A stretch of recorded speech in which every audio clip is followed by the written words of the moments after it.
पोतिरेड्डी में रुके हुए रायलसीमा लिफ्ट इरिगेशन मंसूबे का वाईएसआरसीपी कायदे ने किया मुआयना। नंदियाल शहर के बोगुलाइन इलाके में दहाइयों से रिहाइश पजीर कॉलोनी के बाशिंदों ने हुकूमत की जानिब से अपने मकानात खाली करवाने की कार्रवाई के खिलाफ किया एहतजाज। इस माह की 31 तारीख तक कौमी रोड सेफ्टी माहाना तकारीब का इनेकाद।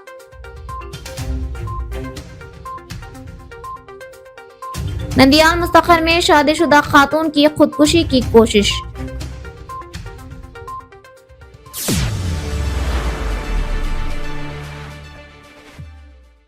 आवाज उर्दू टीवी में आपका इस्तकबाल है। नंदियाल शहर के बोगुलाइन इलाके में दहाइयों से रिहाइश पजीर कॉलोनी के बाशिंदों ने हुकूमत की जानिब से अपने मकानात खाली करवाने की कार्रवाई के खिलाफ एहतजाज किया। मुकामी लोगों का कहना है कि वजीर लोकेश ने इंतखाबी मुहिम के दौरान इनसे वादा किया था कि हर खानदान को 2 सेंट जमीन फराहम की जाएगी और मकानात तामीर करके दिए जाएंगे। ताहम 2 साल गुजरने के बावजूद ये वादे आज तक पूरे नहीं किए गए। मुकामी इत्तेहाद के दीगर रहनुमा जैसे मौजूदा वजीर फारूक और दीगर भी वादे कर चुके हैं, मगर हुकूमत की तरफ से कोई इकदाम नहीं हुआ। मुतासरा रिहायशियों का कहना है कि इन्हें आज जोर जबरदस्ती यहाँ से मकानात खाली करवाने पर मजबूर करना दुरुस्त नहीं है। मुतासर अफराद ने मुतालबा किया कि हुकूमत फौरी तौर पर वादे के मुताबिक 2 सेंट जमीन और मकानात फराहम करे और बुनियादी सहूलियात मुहैया करे, वरना मकानात खाली करवाने का कोई जवाज नहीं बनता। इस सिलसिले में CPM के रहनुमा लक्ष्मण नरसिम्हा की क़यादत में बोगुलाइन के मुतासरा रिहायशी हुकूमत से मुतालबात कर रहे हैं। మాకన్నిటికి ఒక వసతులు ఇక్కడనే ఉన్నాయి. మాకు మేము లేయమని చెప్పలే, మేము లేస్తాము. మాకు వసతులకు మాకు చూపించి మాకు లేపండి. నా పేరు అంజలి, నేను గాంధీనగర్ నుంచి మాట్లాడుతున్నాను.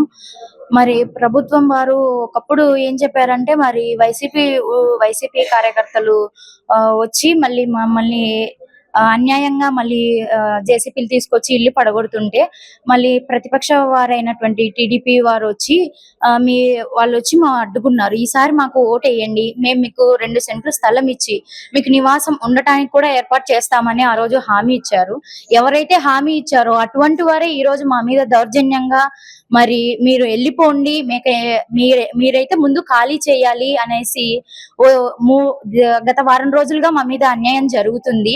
దయచేసి మేము ఒకటే అడుగుతున్నాము, మాకు 2 సెంట్లు స్థలం ఇచ్చి మాకు గుడిసైనా వేయండి, మాకు బంగ్లాలే అని మేము అడగట్లేదు. ఉండటానికి మాకు సరైన కరెంటు, నీరు, మరి కనీస వసతులు మాకు అందించాలని నేను కోరుకుంటున్నాను. బొగ్గులైన్ ప్రాంత ప్రజలు పేదవాళ్ళు, పని చేసుకునే జీవితం గడిపే వాళ్ళు, అక్కడే ఫ్యాక్టరీలు నమ్ముకుంటూ 100 సంవత్సరాలకు పైగా అక్కడే జీవనం ఉంటున్నారు. ప్రతి ఎలక్షన్స్ కు వాళ్ళ ఓట్లను ఉపయోగించుకుంటున్నారు, అధికారంలోకి వస్తూ ఉన్నారు. అధికారంలోకి వచ్చిన తర్వాత వాళ్ళని తన్నాలని చూస్తూ ఉన్నారు. ఇది ప్రస్తుత రాజకీయ పరిస్థితులు. తెలుగుదేశం పార్టీ ఇప్పుడు అధికారంలో ఉంది.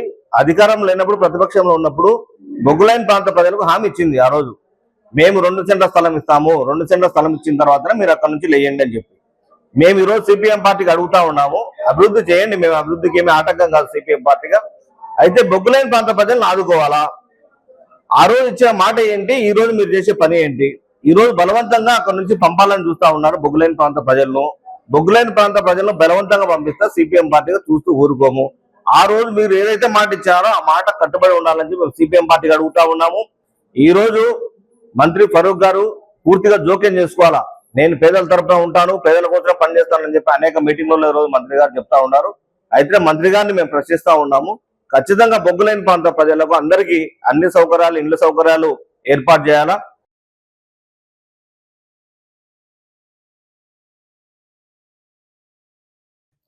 पोतिरेड्डी पाड़ू में रुके हुए रायलसीमा लिफ्ट इरिगेशन मंसूबे का वाईएसआर कांग्रेस पार्टी के कायदीन ने मुआयना किया। इस मौके पर साबिक वजीर शैलजा नाथ, साबिक MLAs कट्टासानी राम भोपाल रेड्डी, शिल्पा चक्रपाणी रेड्डी, शिल्पा रविचंद्र किशोर रेड्डी, MLCs राम सुब्बा रेड्डी, कल्पलता रेड्डी, शिवराम रेड्डी और जिला सदर SV मोहन रेड्डी मौजूद थे।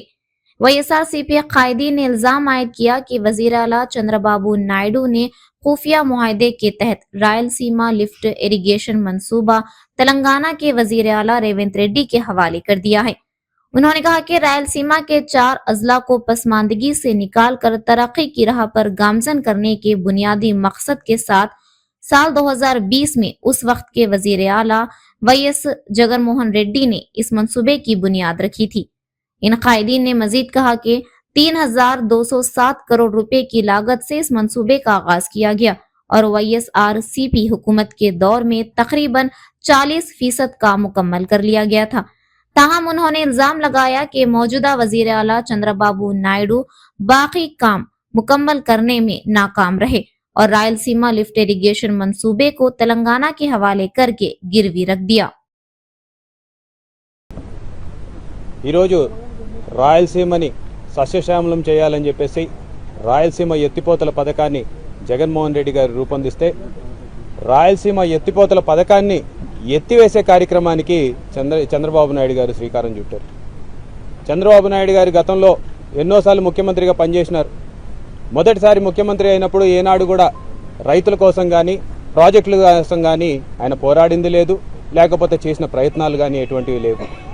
తర్వాత కాలంలో మన రైతన్నల్ని దృష్టిలో పెట్టుకొని రాయలసీమని కరువు ప్రాంతం నుంచి బయటపడేయాలనే ఉద్దేశంతో దివంగత నేత ప్రియతమ నాయకులు రాజశేఖర రెడ్డి గారు పోతిరెడ్డిపాడు హెడ్ రెగ్యులేటర్ సామర్థ్యాన్ని పెంచి 44,000 క్యూసెక్కులకి తీసుకురావడం జరిగింది. ఆ తర్వాత ఈ రాష్ట్రం విడిపోయిన తర్వాత చంద్రబాబు నాయుడు గారు మళ్ళీ ముఖ్యమంత్రిగా గద్దెనెక్కిన తర్వాత ఏదైనా ప్రాజెక్ట్కి శ్రీకారం చుట్టాడా అంటే శూన్యం.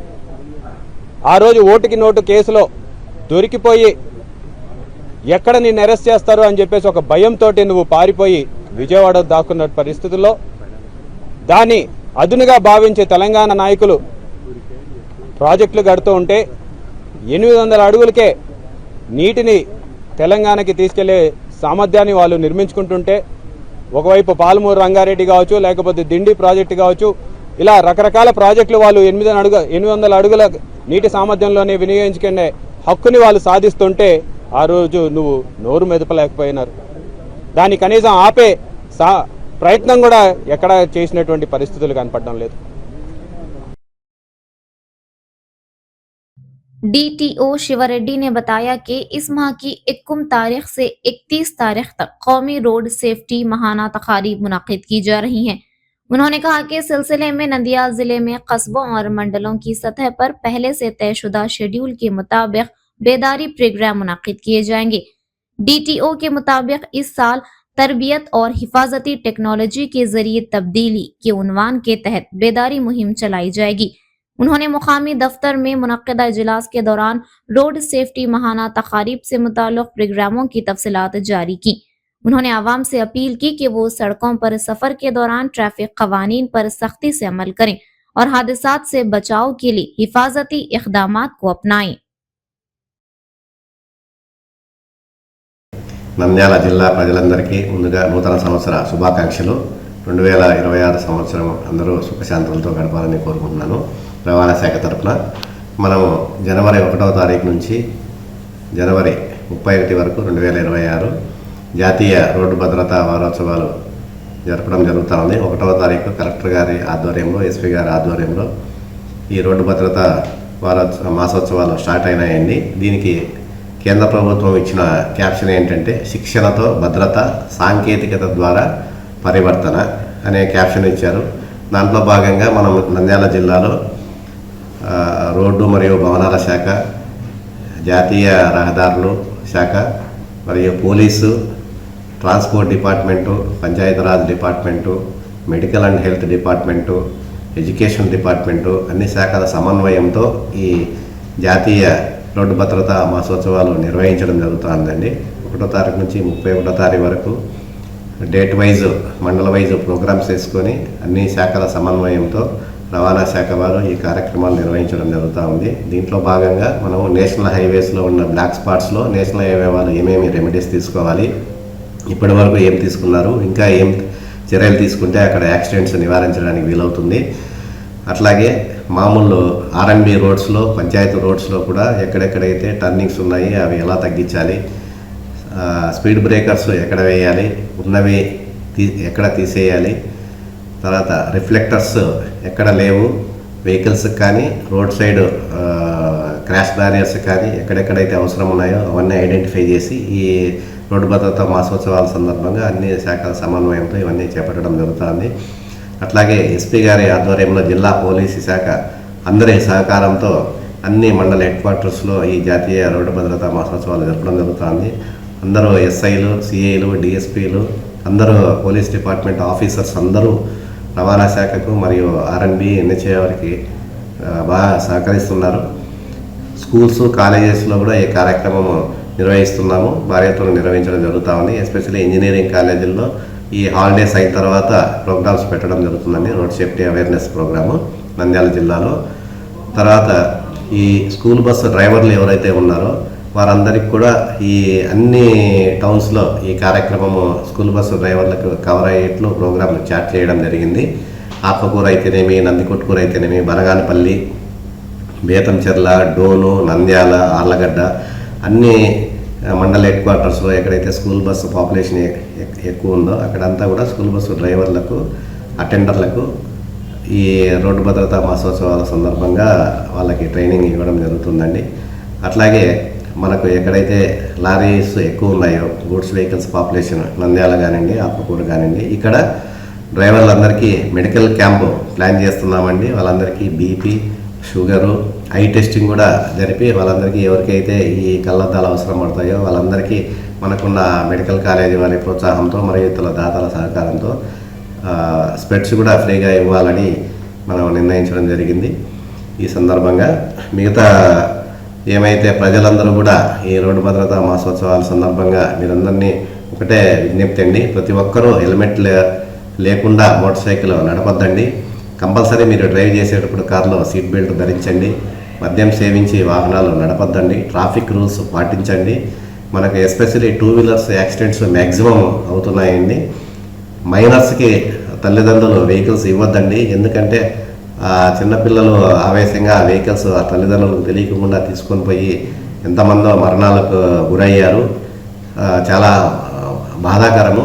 మనం చేసే చిన్న నెగ్లిజెన్స్ వల్ల పిల్లలు ఇబ్బంది పడుతున్నారు. అలాగే పిల్లలు ఏదైనా తప్పు చేస్తే కూడా మైనర్ డ్రైవింగ్ చేస్తే తల్లిదండ్రులు కూడా శిక్ష పడుతుంది. మద్యం సేవించి వాహనాలు నడిపితే ఫైన్ లేదండి, కంపల్సరీ జైలు శిక్ష పడుతుంది. ఇవన్నీ దృష్టిలో ఉంచుకొని డ్రైవింగ్ లైసెన్స్ లేకుండా వాహనం నడపరాదండి.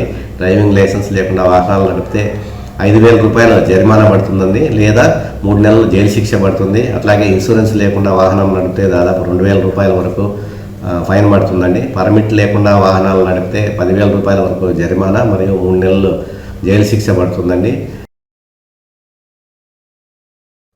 नंदियाल मुस्तकर के मोलानपेट की रहने वाली आयशा ने सेल्फी वीडियो बनाते हुए कीड़े मार दवा खाकर खुदकुशी की कोशिश की। वीडियो में आयशा ने बताया कि उसने अपनी सास हाजिरा और नंदों की जानिब से हिरासा किए जाने की वजह से खुदकुशी की कोशिश की। घर वालों ने इत्तला मिलने के बाद उसे इलाज के लिए नंदियाल के सरकारी अस्पताल मुंतकिल किया। नंदियाल 1 टाउन पुलिस ने मुकदमा दर्ज करके वाक़े की तहकीकात शुरू कर दी। పెళ్ళి అయ్యి 6 years అవుతుంది. నరకంగా చూపిస్తున్నారు. మా అత్త హాజరా, ఆ పాప చిన్న ఆడపడుచు కరీమా, పెద్ద ఆడపడుచు కరీమా నుండి చనిపోయింది. వాళ్ళకి సపోర్ట్ హుసేన్ అనే వ్యక్తి అసభ్యంగా మాట్లాడడము, టార్చర్ చేయడము, మాటలతో ఇబ్బంది పెట్టడము, అసలు ఎక్కడ పోయినా నాకు ఇజ్జత్ లేకుండా చేస్తున్నారు. వీళ్ళతో నాకు ప్రాణహాని ఉందని కానిస్టేబుల్కి పిలుచుకుపోతే వాళ్ళ ముందే నాకు నాహాస్యంగా మాట్లాడినారు. ఇల్లు కోసం వెళ్ళింటిని, ఇల్లు ఏంటి మాకు ఇన్ని ఉన్నాయి కదా అని చెప్తే అసభ్యంగా మాట్లాడి నేను ఇక్కడనే చంపుతాను, నువ్వే మాకు అడ్డం ఉంది అని చెప్పి మా అత్త గలీజ్గా చెప్పుకోలేని బాధలు అన్ని మాటలతో చెప్పి నీకు మీ ఇంట్లో వాళ్ళ సపోర్ట్ లేదని. ఎందుకు లేదు, మా తండ్రులు నాకు సపోర్ట్ ఉన్నారు. ఎప్పుడు చూసినా అదంటది ఆ కరీం అనే పాప కడుపులు తిప్పించుకుంది మా అసభ్యంగా మాట్లాడతారు. అది ఎన్ని తిప్పించుకుందో నాకు తెలియాలి. నా అంతకు నేనే ప్రూవ్ చేసుకోవాలి. నాకు అసలు చచ్చిపోవాలనే ఉంది ఇప్పుడు కూడా అమ్మాయితో బాధ. నిన్న అనగా 5/1/2026 తేదీన నంద్యాల 1 టౌన్ పోలీస్ స్టేషన్ పరిధిలోని అయేషా అనే ఆమె వాళ్ళ అత్త హజీనా అనే ఆమె తిట్టిందని చెప్పేసి ఈ లిక్విడ్ తాగి సూసైడ్ అటెంప్ట్ చేసింది. దాని విషయంలో అజీనా మీద కేసు నమోదు చేసి ఆమె మీద యాక్షన్ తీసుకుంటాము. ఈ మిగతా అందరికీ తెలియజేయడం ఏమంటే, ఈ ఏదైనా సమస్య ఉంటే పోలీస్ స్టేషన్ సంప్రదించి పరిష్కారం పొందాలని చెప్పేసి పోలీస్ అధికారులతో కోరుతున్నాము. అంతేగాని ఈ సూసైడ్ చేసుకోవడం వల్ల ఎటువంటి సమస్యలు అయితే పరిష్కారం కావు. ఏదైనా సరే పోలీస్ స్టేషన్ అప్రోచ్ అయ్యి న్యాయం పొందాలని చెప్పేసి పోలీస్ అధికారులను కోరుతున్నాం. Thank you. मजीद इसी तरह की खबरों को जानने के लिए आप देखते रहिए आवाज उर्दू टीवी।